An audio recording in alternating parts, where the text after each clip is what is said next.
So பகவான் கிருஷ்ணரை அர்ஜுனன் இங்கு மகாத்மா என்று குறிப்பிடுகிறார்.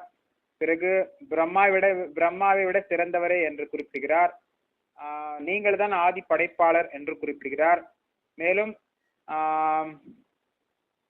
தேவர்களின் எல்லையற்றவரே, தேவர்களின் தேவரே, அகிலத்தின் அடைக்கலமே, அழிவற்றவரே, காரணங்களுக்கு காரணமானவரே, ஜடத்தோட்டத்துக்கு அப்பாற்பட்டவரே அப்படின்னு பல்வேறு விஷயத்துல அர்ஜுனன் புகழறார். பகவான் கிருஷ்ணரை இந்த மாதிரி புகழ்றார் அர்ஜுனன்.